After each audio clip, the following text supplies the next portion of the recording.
Hello everyone and welcome to another UXfolio webinar. My name is Réka. I'm a product designer at UXfolio and your host for today.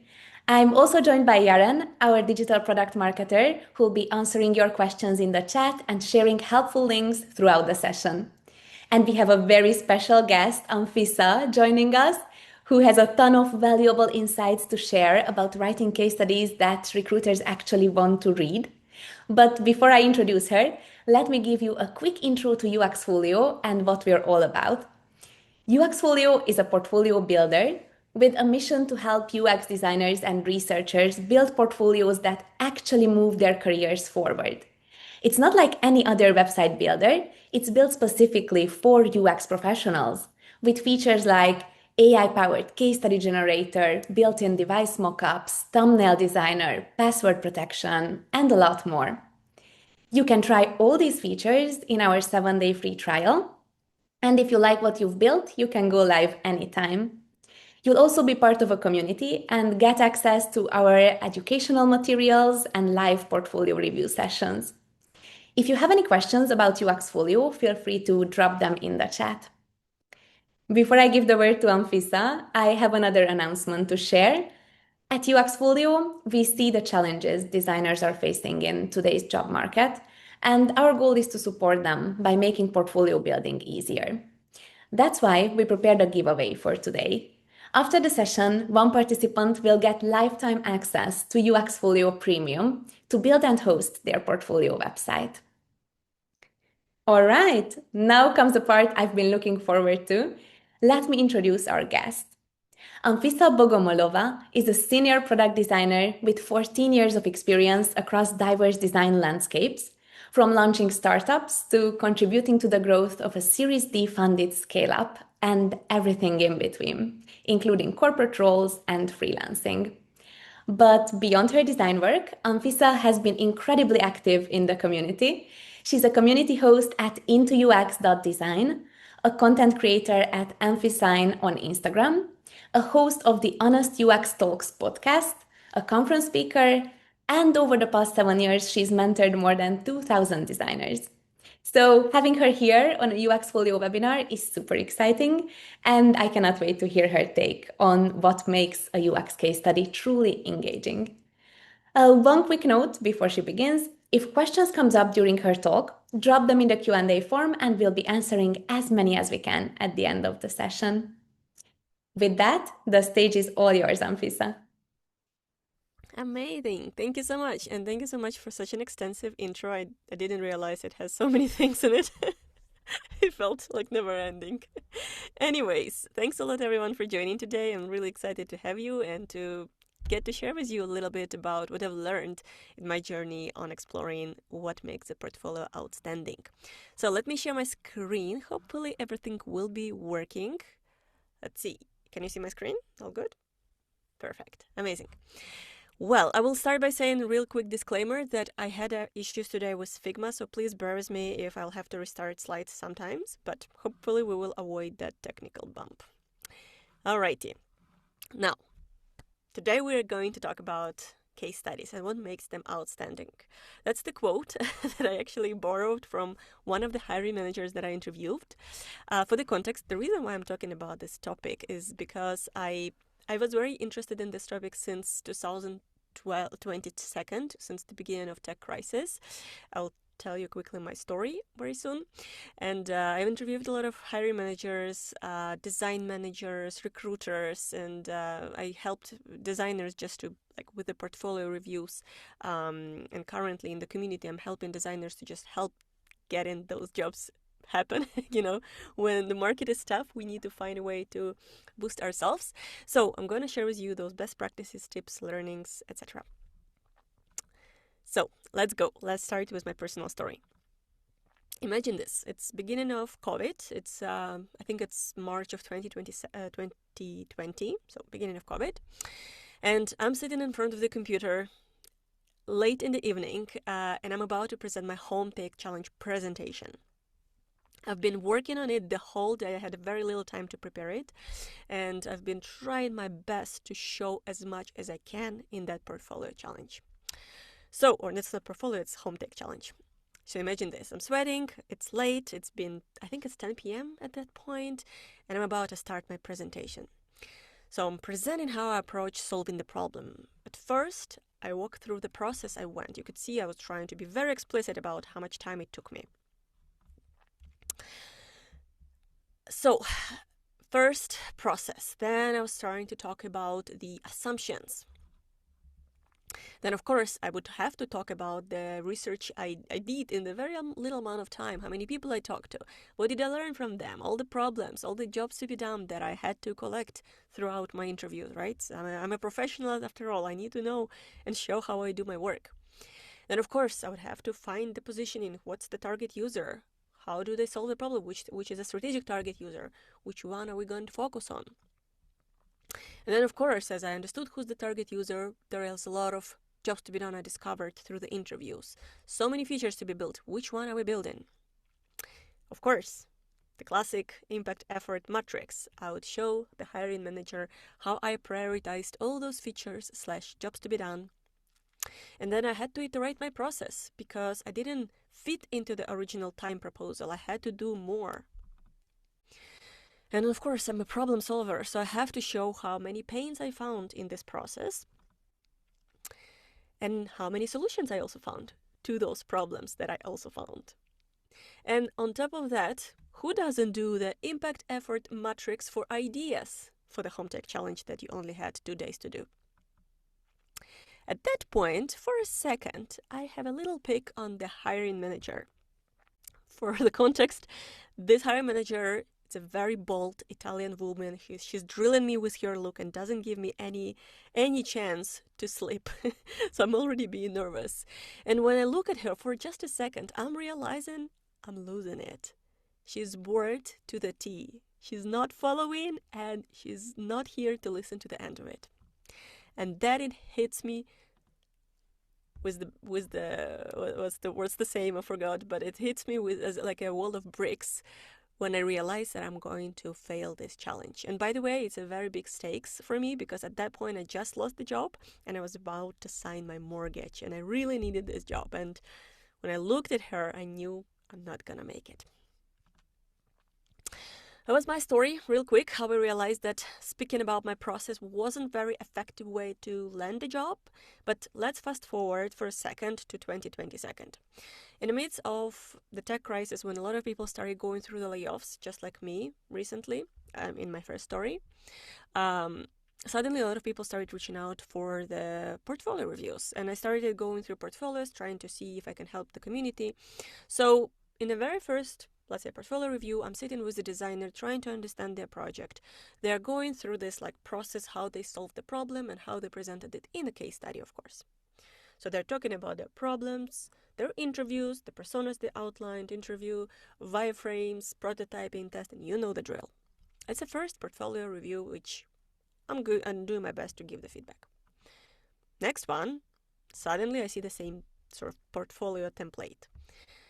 Second, third, fourth, all the designers I'm talking to, they all have the same drill. They're going through the same process. And to be very honest, I'm being very bored. I'm becoming this bitter hiring manager who was drilling me with her look 4 years before that, or actually 2 years before that, and didn't give me any chance to make it. I'm becoming that bitter hiring manager who realizes I've seen this portfolio 500 times and I'm just not here for it anymore. I don't want to follow it anymore. Turns out I'm not the only one who fell under this trap. I feel you guys. If you've been there, if you've been designing your portfolio by telling the design process story, we've probably all been there. The truth being said is that in the reality, hiring managers know the design process so well that you can wake them up in the middle of the night at 2-3 a.m. in the morning and tell me about the case study template, and they will tell you without waking up. They will know everything by heart. They don't need yet another design double diamond story. What they're really looking for is what really went down in that project. What was the reality of your project? So let's for a second build an empathy for our hiring managers, for design managers who are going through portfolios. And when you think about it, the market that is today, there's a lot of designers competing for the jobs. If for example, in 2021, even 2020s, like in the beginning of COVID, there were more jobs sometimes than designers in certain markets. Today, in 2022 onwards, the market completely switched, and of course it was not in our ball. The ball was not in our court as designers. Suddenly much more designers were looking for a job than the jobs were available. The market is slowly recovering since then, and it's a different topic, but basically you just need to be aware of the context that today have many people competing for the jobs. All right, let's imagine the day in the life of our hiring manager. Let's say your calendar looks like this. Maybe your team was laid off. Maybe you don't have time anymore, you don't have people, you have to manage a lot of things, and you also have to now finally hire someone. Well, which is great news, because at least you'll have more people to help you in this mission. But you have very little time to be able to manage it. But let's imagine you have a good idea who you need to hire. Maybe it's a senior product designer with a fintech experience, and you know approximately the persona you're looking for. You post your job description, and overnight you receive 500 portfolios. In the morning when you wake up, seeing this calendar, imagine how would you review 500 portfolios in this time slot? Impossible. You need lots of coffee, and you will need to be very, very pragmatic in how you scan through those projects. So there were a lot of interviews, and there were a lot of quotes, and there's a lot of obviously secondary research in how hiring managers scan today the portfolios. But the most prominent pattern that probably 99% of the hiring manager will tell you is that in the early stages, they're not reading your portfolio, they're scanning. They're scanning and looking for the signals to quickly understand, are they interested, are they excited to talk to you, or nah, I see a little red flag, moving on. In the first stages, when you have more than 500 portfolios, actually what you're doing, you're looking for the reason to eliminate you from the pipeline. And that's the reality. So how do we actually make our portfolios outstanding? I'm going to start with this little ancient proverb that I really like. Maybe it will give you an idea, but the proverb goes like this. Tell me the facts and I'll learn them. Tell me the truth and I'll believe them. But tell me the story and it will live in my heart forever. The only way to stand out today on the market is by telling personal stories, real stories. And there are many components on telling them. So let's go through it and try to unpack it. Chapter number 3 for today, it's finding the good story. How do we actually find the good story? How do we find a story worth reading in the crowded market? I'm going to actually forget for a second about portfolios, about hiring managers, about dozens of coffees they're drinking in order to scan through your portfolios. Let's forget about this market. Let's take a different example and think outside of our bubble. What if you're walking down the street and you see a beautiful bookstore? This is the bookstore in Romania, in the Bucharest. If anybody is from Bucharest, please let us know. It's a beautiful bookstore.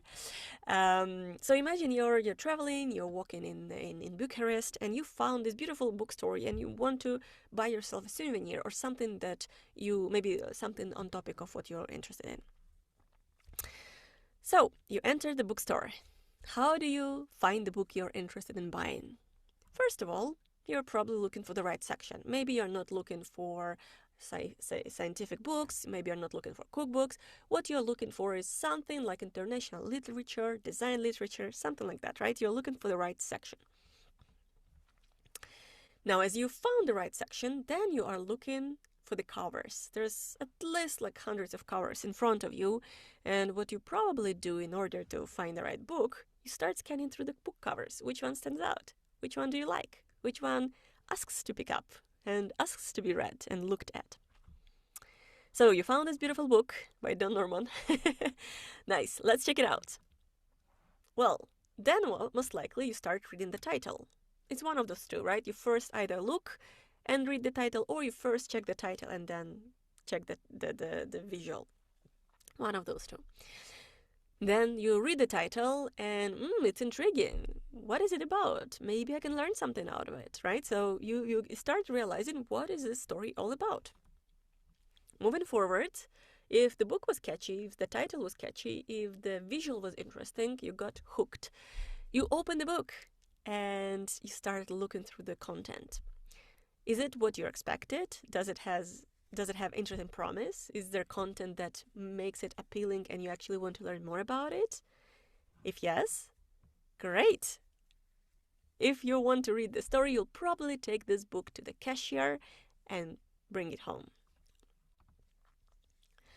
The portfolio story is a very similar journey. If you think about it, your portfolio is one of those stories in the bookshelf, in the bookstore, one of the hundreds, if not thousands, of books that you have to pick. Which one would you pick? Now let's think about it and reverse engineer it and try to map it to our case studies or our portfolios. In order to stand out today, when hiring manager have zero time to read through your cases, there are a couple of things you could do to already increase your chances, starting with your homepage bio. When hiring manager lands on your portfolio, your bio needs to say, I'm a product designer in the fintech, I'm a senior, I have this many years of experience, and this is my specialty. Or maybe not specialty, maybe you could say I'm generalist, but here is my, interest, here's my persona or something. So bio, to make sure you landed on the right place. The next thing is case studies, our book covers, right? Your thumbnails needs to be cover-worthy, because a lot of the hiring manager, they could already understand if the designer understands what makes a good product, but just looking at their thumbnails. If the thumbnails are not elaborate, they're not crafted well, then you probably don't respect their time. Then you have to read, figure out, the pixels are not perfect there. It's already not a very strong first impression. Moving on, the title. Will your title be general or will it be intriguing and inviting for you to keep reading? When you open the case study, will your overview be catchy so that it invites me to read further and learn more about the way it worked? And finally, when you scan through the projects, will it be full of report and data, or will you be able to skim through it really quickly so you can take that book and invite you to the interview? That being said, finally we're at the most interesting part of our quick presentation today, storytelling.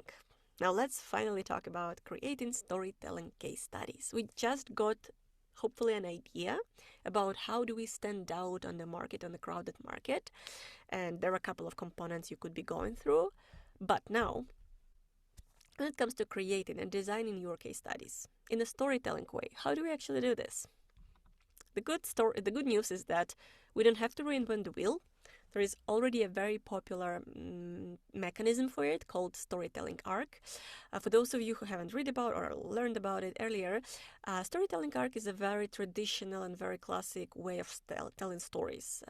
You can find this in pretty much any media form, starting from theater with the first, second, and third act, with movies, with books, with ads, with music.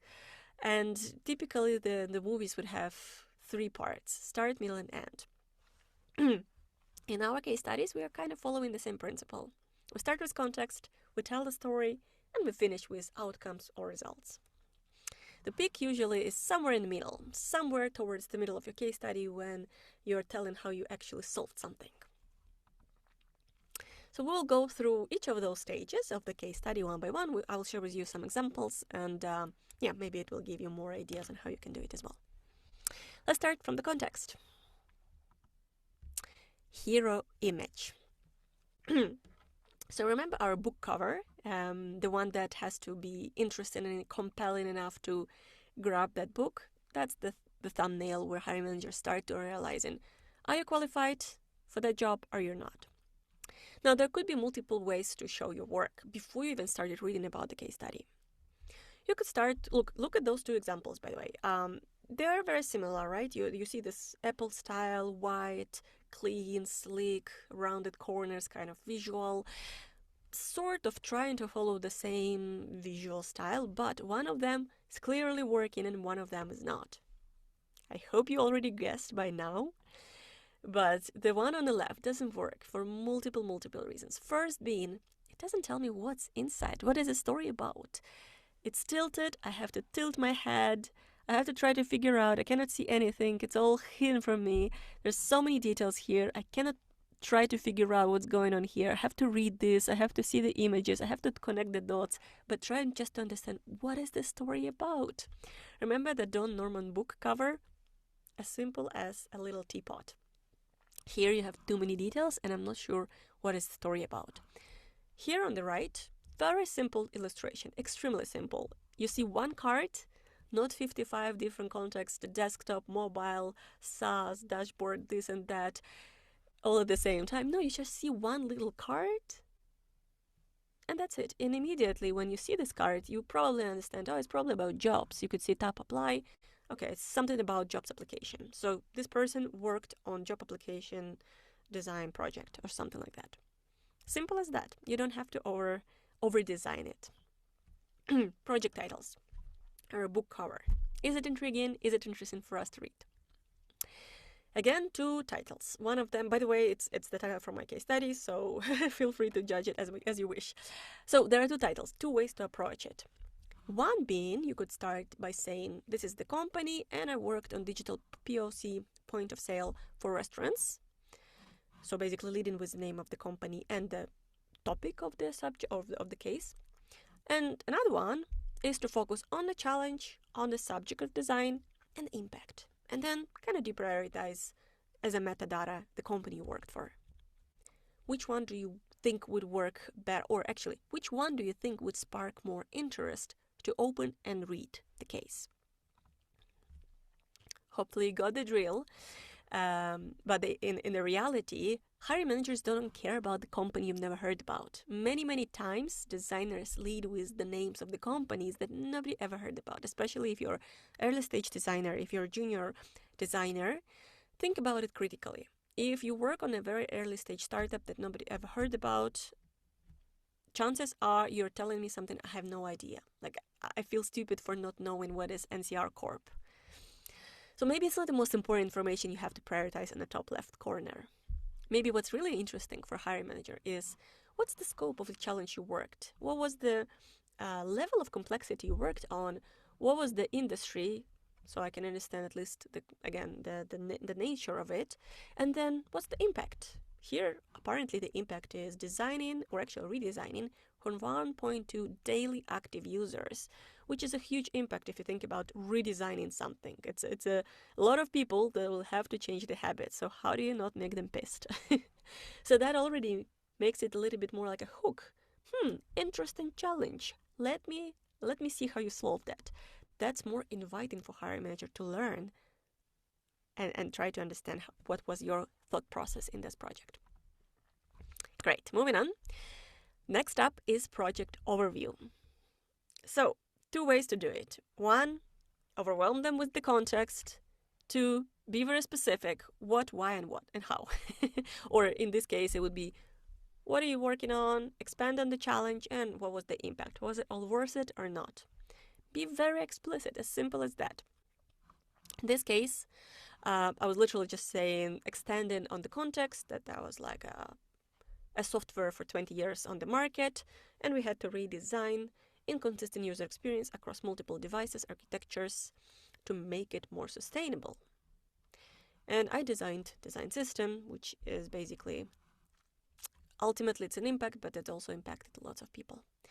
Be very explicit, and it will take some time, obviously, because I don't remember who said this. Maybe somebody in the chat could remember it. Somebody said that it will take me very long time to write a short copy, but it will take me very quick amount of time to write a long copy. It's very easy to write a lot, but it's much harder to write a little bit. And now, new trend, something that started popping up just recently. Ioana Teleanu, who is my partner in the podcast called Honest UX Talks. You might know her as UX Goodies. She noticed this trend maybe early this year, ending of the last year, called personal spaces. Maybe some of you have seen this already. I'm going to share with you some examples. But another thing that you should pay attention to is trying to brand yourself in a very personal way. People recently started approaching the visual, especially now with the rise of AI tools, people started approaching visual in a very creative way, a way that makes them very different comparing to the rest of the market, right? If everybody goes safe, if everybody goes for white or black themes, Apple or something, I don't know, dark theme and rounded corners, flat screens, etc., then everybody looks the same. What if you actually try to embrace your personal branding and speak who you are, literally with just visuals? Here are a couple of the examples I personally found really beautiful and really inspiring. One being Ini Olua. I think she's a designer in the Intercom, if I'm not mistaken. She approached her portfolio in a very immersive way. She actually designed her landing page as a library, or as her workspace and library extension. And when you start going through the website, you could see that she approached it almost like, this is my library, here's the bookmark, you can click through the chapters very, very briefly and see what's inside. That's it. It's almost like, if you remember this early days of the iOS and how we were designing, or there was like the theme of skeuomorphism, very realistic designs. She kind of went back into it, but obviously with less detail and a little bit more accessible. Another example is by Cheek Watch. I hope I'm spelling her name right. She didn't even care too much about throwing too many projects in the early stage. She just wanted to immerse people into her world by saying, these are my favorite book writers or designers. Tommy Fadell, beautiful builder of the very popular iTunes? This iPod device. Dieter Rams, also the, father or grandfather of design principles. And all her favorite things that shaped the way she approached design, her philosophy in design. And then only in the corner you can finally see some projects. Jackie Hu, also an example that is very fascinating. When you enter this page, you actually experience like a very immersive experience, because she also introduced, for example, sounds into it. Like when you enter it, suddenly AirDrop jumps in, and with a very popular AirDrop sound, it lets you accept, I don't know what it is, photos, but it's really like trying to understand her world now suddenly. And this is how she allows you to scan through the projects. When you hover on the project, she doesn't tell you too many details. She's just basically giving you a snippet of what you'll see inside, and then what you can expect to learn more. So it's very playful, very in her style, maybe a little bit messy, but very, very unique way of communicating who she is. And another example I personally love a lot, very simple, if you like black and white themes, this is it, by Andrea da Silva. She recently landed a job in the Meta Lab, I think it's the name of the agency that works on these really beautiful products. And she crafted this portfolio so beautifully. If you go and check it out, her portfolio, you'll be amazed. Every detail, like you could see those folders. These are the folders, but they're not very explicit. How she designed it, how she approached visually solving and communicating what's inside. So think about your personal branding and what makes you, what shapes you as a designer, how you can communicate it visually today. With the help of AI, of course, you can now play much more with different sort of effects. Let's move on to the middle part of our case study and story. Our middle part is where we dump all that context, all these details that we have been working through, and now we don't want to overwhelm hiring manager, but yet somehow we have to tell them this whole story. The challenging part, but also quite exciting. Let's start with scanning the titles. Like I've already established, hiring managers, they don't have time to read your case study. They will not be sitting there. Like if you go to this bookstore, you will not open the book and start reading the whole book right there in the bookstore, right? You probably take the book home and learn more about it later. Same here. Hiring managers, despite the fact that we spend so much time crafting the copy in our case studies, they don't really read them. I mean, unless you really interest them, which happens very, very rarely, they don't really read them. The only thing they actually read are the titles throughout your case study. And I really love this exercise. But just like if you open your case study today and read the titles of your case study, will it tell an interesting story? That's a little challenge everybody can do already. Alrighty, so let's imagine you bought that book. You bought that book in Romania, in Bucharest. You brought it home. You're excited to read it. You made yourself a cup of tea, or I don't know, a coffee, or whatever is the time of the day. You put yourself into the armchair, and you feel cozy, and you're about to start reading the book. But as soon as you open the book, suddenly you see a double diamond process. You just did a different color, right? It's not pink. It's purple or green, whatever. You see yet another double diamond that you know so well and so by heart that it gets so boring immediately. This is not the book they want to read. We want to tell an interesting, unique story. Remember that perspective, okay? So when you lead your story with things like primary research, interview insights, you're telling them what they already know. Tell them what they don't know. Lead with an insights. Lead with things you've learned in your project rather than things you did. Because hiring managers probably know what you did. They don't know what you've learned. And that's what's interesting to them. Like this insight, it's very, very subtle, but also very, very explicit. We do not sit together. Immediately, and by the way, this is for the Kiwi, the book flight engine, booking engine basically. And if you know it's a booking engine project for the flight search, and the insight says we do not sit together, immediately you start realizing, oh, it's what they learned in the research that people like to sit together. Immediately you connect the dots. It doesn't tell explicitly like, oh, we did primary research. It just tells what we've learned. Speaking about research insights, we probably all have been there, but we like to throw a lot of context that we went, show what we did. We did so much research. Look at my mirror board. So many insights. I've connected the dots. I did this Sherlock Holmes investigation. I found so many problems. I analyzed so many things. Look. Reality is, hiring managers will not look. You show them something very overwhelming and they don't have time to get into it. I know we are proud of it, but it's true that they are not going to read through it. What if you craft it? What if you tell or show by telling? What did you learn in your research? How might we make it more engaging and scan-worthy for hiring manager to see what you've learned? Don't overwhelm with the details. Say what you've learned, what's important, and what actually shaped your design solutions. Designs. One of the most interesting parts of the process, right, of the case study.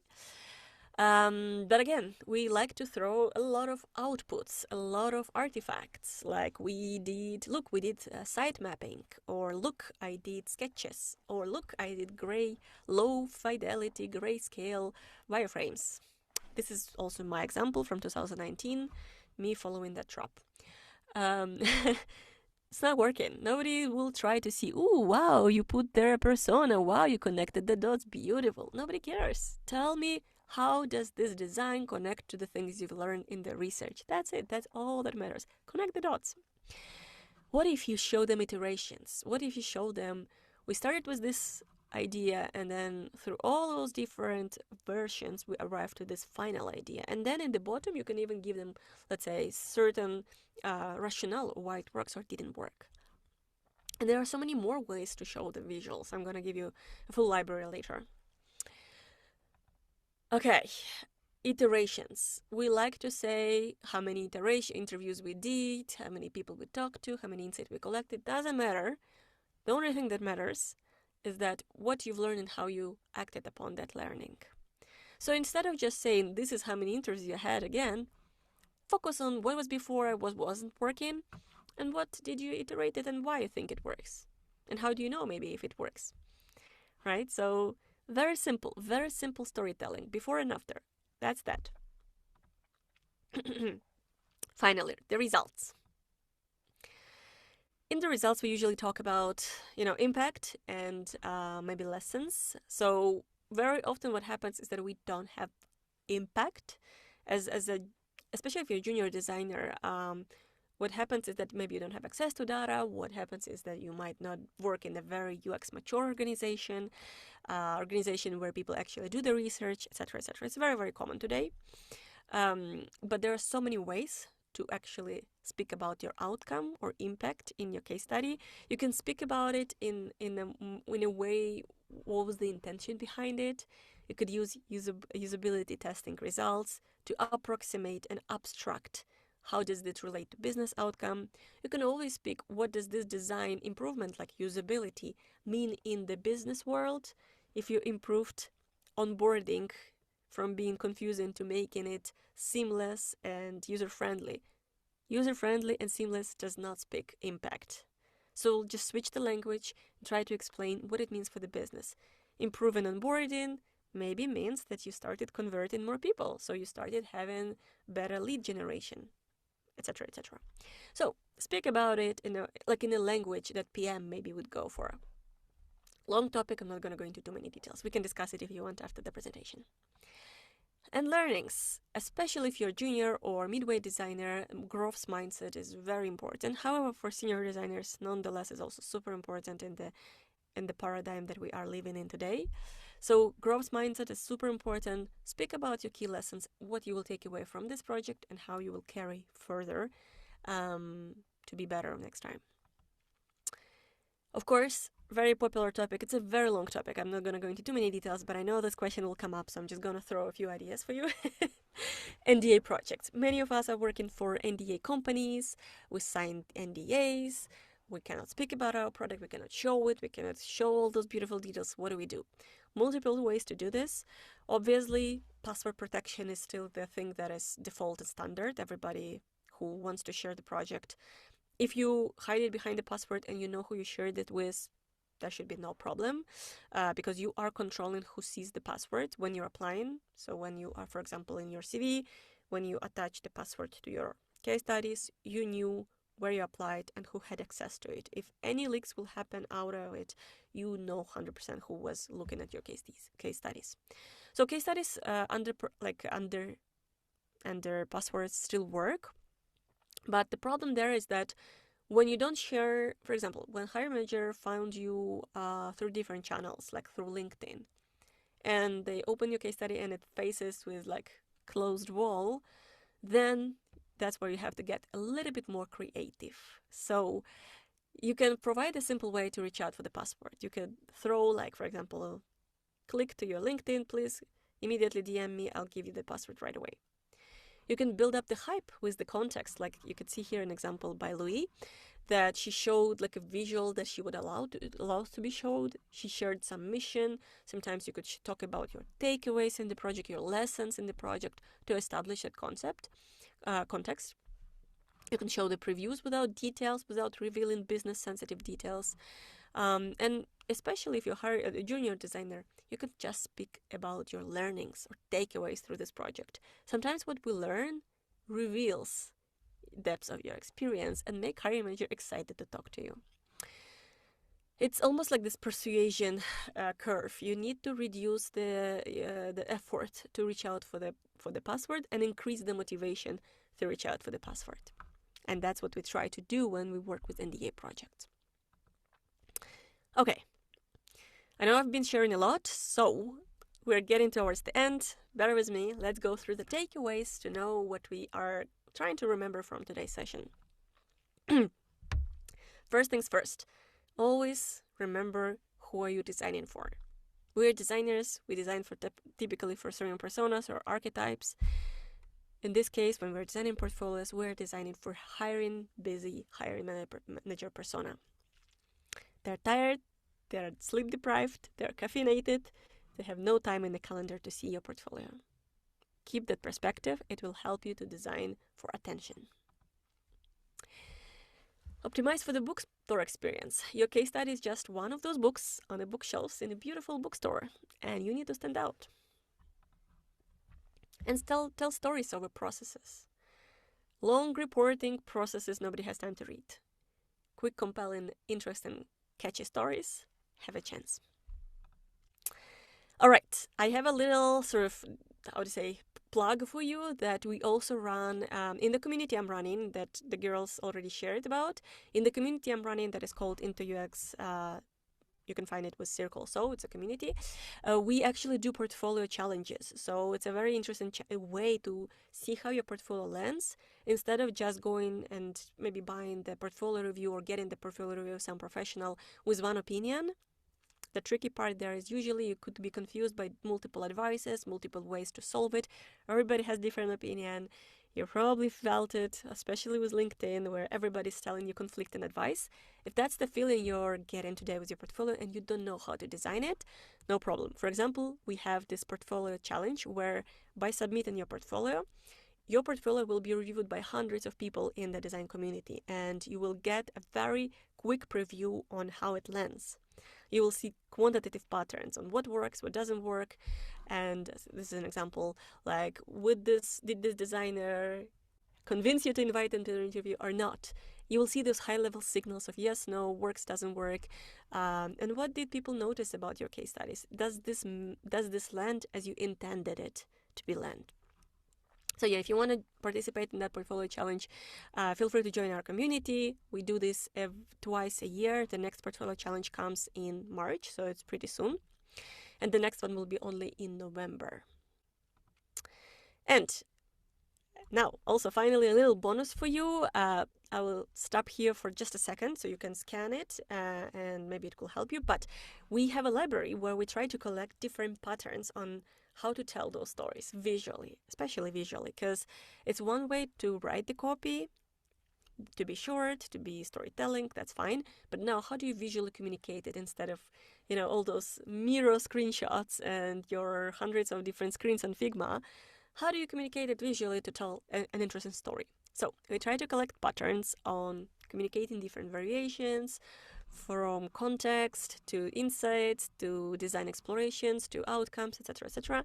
Just scan this QR code and you will open my FigJam library when we collect all of those patterns. It also has a lot of great portfolios. If you are looking for inspiration, maybe you can take a second to go through those portfolios. Okay, wrapping it up, taking one more second. Grab your phones real quick and I will move on to the next slide. All right, hope it was enough time. Great. And with that being said, that's actually it for today. Like the girls already mentioned, you have a little bonus for today. You will have 30% discount for yearly subscription. Grab also, or while you have your phones in hands, screenshot it, or I don't know, like make a photo of it. So you could use the coupon code. And yeah, I think that's it for today, for now. I'll stop here. Maybe I'll stop sharing my screen. And hopefully there are some questions. This was great. Thank you so much, Anfisa, for the insightful presentation. I'm sure that a lot of people will be revisiting their case studies after this. I loved the comparison between a book and a case study. So it was amazing, really. We have lots of questions lined up, so let's get right into the Q&A. The first one is something I think a lot of you can relate to. Once you have all the information and images you want to use, how do you design the case study from scratch? Is it best to start with a template or design something yourself? I have all the information, but I'm stuck on how to organize it. What's your take on this, Anfisa? I feel you so well. I think we all feel overwhelmed. The first initial reaction for everyone is like, oh my God, I worked on this project for a year. Maybe it was 5 years ago. Oh my God, how do I remember? How do I get started? There's so much. How do I prioritize? Where do I get started? So, TLDR, I personally always suggest you to start working on like a sculpture. You don't want to start with details. You don't want to start by designing this I don't know, thumbnail, for example. I mean, unless you want to, unless you have this inspiration, this idea, you know what to design for, go for it. But overall, I think the best way to approach it is by trying to intentionally design your story structure. We also have the storytelling structure kind of workshop in the community. Sorry for plugging it so much, but it's what we practice all the time. But the idea is very simple, actually. You start with what am I trying to tell to hiring manager? How do I break my story? What's the beginning? What's the ending? And what's in the middle? And how do I go through the story that I went through? It's almost like a reflection exercise when you try to remember what are the most important things that happened in a case study that shaped the result. Maybe it was an insight.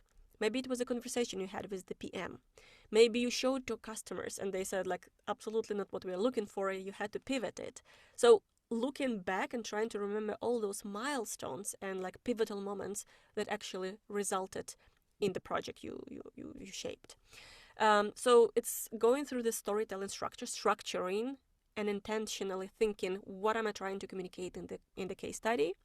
It's almost like playing with the puzzles, and I personally like to think about it as like a shaping exercise when you're sculpturing something, right? You cut things out, you moving, you kind of you find the shape of it first, and then once you feel, okay, I think I know what I'm trying to say, maybe I have about like 10 sections that I will talk about, that's when you start going into details, when you start crafting the titles, when you start crafting the visuals, a couple of lines of text, etc. Right? So you first start with big picture, what am I trying to say? How does the story break down? And then you zoom into the project. So instead of going through this reporting, like I'm gonna write everything that happened, this will 100% end up in this massive wall of text. Don't do this. Try to reverse engineer and think about the most important things and go from there. Like literally most important things and shape your story around them. Yeah, this is such useful framing, and I see this in a lot of UXfolio portfolios as well, that users try to report every step they did, and it becomes this long checklist, very text heavy, and nobody's going to read that. So I think what you mentioned about finding those milestones and pivotal moments in a project is key, Yeah. and you should highlight those and highlight those visually. So, for example, if in the beginning you've done user research and you've done interviews with 20 users, it's not important to add your interview notes from all of that. It's important to highlight those one or two key insights or key statements from users that shaped your solution, and highlight Exactly. those visually, and add just Exactly. a little bit of context for those. So that way your case study becomes more visual. And I would Uh, just add a little tiny bit to this, because I think what we forget to also think about is that hiring managers, they don't really look to make sure you have a check boxes. They're trying to connect the dots. And it's basically the how might we here is like, how might we make it easier for them to understand this insight, this solution. This is what I've learned. This is how I designed for it. That's it. Like, they don't need to know that it was like 55 different people, hundreds of different signals. You did the impact effort matrix. They don't need to know this. They just need to know, oh, that's the problem. Oh, these are the explorations, and I chose this because of this. That's it. The rationale, like, connect the dots for them, and that's it, right? So don't overwhelm them. Give them most important things to show them that you have the critical thinking. And usually, when you lead with the most important insights, it already reveals the depths of your thinking. If you said that people wanted to intuitive, user-friendly design, it's a no-brainer. You don't have to do the research to know that. What did you explore there? What did you learn that was actually an aha moment that you took and designed for that insight, and suddenly maybe it has this good impact on the product. yeah, love that. All right. Then the next question is about another really common challenge. How can I show my thinking in my case study without making it too text heavy? We touched upon this a little bit just right now, Anfisa, but are there any other tips that you can share? I mean, to be honest, like the easiest answer is like AI, AI, AI, AI, AI, everything AI today. Um, so yes, it has to be short and brief, obviously. Um, to be honest, there is even this golden standard that they expect not more than 5 lines of text, like 3 to 5 lines of text. And honestly, if I were you, I wouldn't think how to make it shorter. I would think they are not going to read it anyway, so why bother writing so much text? Really, like, think about it as a mini story. If the title says, we do not sit together, which basically, again, coming back to that example I had, we do not sit together in the flight booking sort of engine project, then you are already telling what you've learned. Now, in a couple of lines of text, what you might want to say is not like, I talked to 5 people to learn about it. You might want to say, there were multiple signals and maybe like you want to just expand on this and explain why it was the most important signal. Maybe it aligns with the business strategy. Maybe it's the pain that was reported so much that nobody paid attention and you noticed it, right? So tell why it is important. Why is this insight important, for example, right? So you kind of want to just highlight and emphasize what you've learned, but don't spend too much time just expanding on everything. I know it's very compelling. We all want to write a lot, but keep those details to the interview, because they will ask you those questions and you will need to still give them 45-minute presentations. So keep those details for that stage. For now, you're just trying to excite them. And if it looks visually clear, if you lead with deep insights and you already did this great storytelling, you crafted it so well that they feel excited, they will invite you and they will ask you those questions. Don't overwhelm them with the details they don't need to know yet. Thank you for your answer, Anfisa. And what could actually help you, and it involves AI, just like Anfisa mentioned, is UXfolio's case study generator. How it works is you just add a short description of your project, upload some images, and it generates a well-structured first draft for you with text that's already about your project. And it guides you with the length of the text and image ideas as well. So you can just start from there and not from an empty page, and you will know how much to write for which section. All right. Now, let's move on to another question that came up a lot. The topic came up a lot, but I will read one of the questions. So, one of the things that I find hiring managers and recruiters want to know more about is a project specific outcomes. I would love to learn more specific examples of how you have explained an outcome, even when the metrics you have access to are lacking or weak. So basically, the question is how to show impact without metrics. Can you give me 1 minute? I will share something super cool with you and Of you will thank me course. later. I'll just need to find it. Bear with me, please. Of course. Until then, maybe I can share my take on this. So Please there's go for a it. lot of way you can highlight the value of your work, and it doesn't have to be numbers. You can share quotes that from user testing that you did when you tested your solution, or feedback from stakeholders or colleagues on the improved solution, or just simply show a before-after image at the end of the case study to highlight what changed and explain how that makes something easier for users. So the important thing is to show these changes and to highlight the value of your work. You don't necessarily have to use numbers for that. Yes, thanks. Thanks a lot. I just dropped something to the chat. I hope it will help you. It's just something we designed for the community recently because it's a very popular problem. We even did like a workshop about it. Basically, it's a translation problem. It's not about, because what we usually do, we say seamless, intuitive, beautiful, crafted. It's our language that is comfortable to us. Hiring managers will get it. But in the world of the product, we have to speak business and product. So imagine you're a PM. How would you explain this problem? Like, what did you solve by improving the user experience? It's simple as that.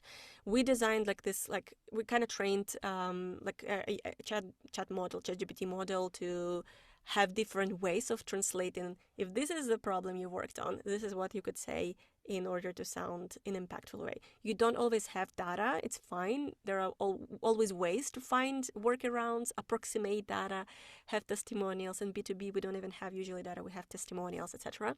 So really, there is multiple ways to go through this. That's why we did the workshop. But ultimately, it's just translated to say what it means for the business. If you did improvement of the flow, probably you converted more people. Or if you worked on design system, probably you reduced amount of time for development, etc. Right? So think about the potential impact that your design solution was meant to make for the business, and speak in that language. Okay, I just dropped the file again. Here is the ChatGPT link. I think, let me know if you guys see host and maybe, sorry. Okay, I see that I was posting it to the internal chat, not to the global chat. Now here it goes again. So use this model. There it goes. Yes, now it's in the public chat. Thank you so much, Anfisa, for the practical tips on this one. All right, moving on. So if I do not have much professional UX UI experience yet, what projects should I include in my portfolio? Are personal projects okay? And should they match the industry of the company I want to work in? Yes, also very common problem. I think today Yep. shouldn't be even a problem, to be very honest with you, because we have AI. I hate to be the repetitive AI monkey, but no, it's true that show proactiveness. Like proactiveness is super important today in the stage of AI because we need to show that we have motivation, we're willing to learn, especially as junior designers, and now you don't even need to have team to solve the problem. Like find the problem and solve it and show how you solved it. Yes, it's not going to be as like enterprise kind of experience, but you could land enterprise experience by showing the proactive work with maybe solving the real problem. But you could also find different ways to work in the organization if you were to show the skills, like collaboration skills. You could go to the hackathon. There are online hackathons these days, as well as AI hackathons. And then there are like NGO projects. One of the NGO projects we use in community is Tech Fleet. Let me just send the name of it. It's like an organization that pairs you with the people who also want to learn different skills, and you work on the real NGO projects in the group, in the team. Yeah, find the local small and medium business, help them improve their website, like find friend who needs a solution or something. Like, so show proactiveness, and if you're just waiting to the projects to be given to you, it will not show the proactiveness. So it's you really trying to reach out to what's possible for you, what's like what makes you excited. When I was starting out, I went to hackathons, and from hackathons, I found a bunch of not customer clients that first I designed the visit cards for them, then banners, then one pagers, then suddenly MVPs, then suddenly web pages, etc. And it just started growing. So find your way, but show a proactiveness, like find first customer, client, freelance, AI, anything you can find today the job. It's not a problem to find the job. The tricky part is to find good enterprise, like in terms of UX maturity, that comes later. And it's rarely that we find UX mature organization from the first job, but always try to be like the best version of yourself, to have a good work you're proud of, especially early on, so you can attract similar customers. Yeah. Thank you, Anfisa, for the useful tips on this as well. Definitely. And my tip for this would be just try to solve a problem that you are having in your personal life. Or if you're a career switcher, then find a problem in your current job and solve it with a UX solution. And that way it would be more interesting than showing a generic redesign project or something.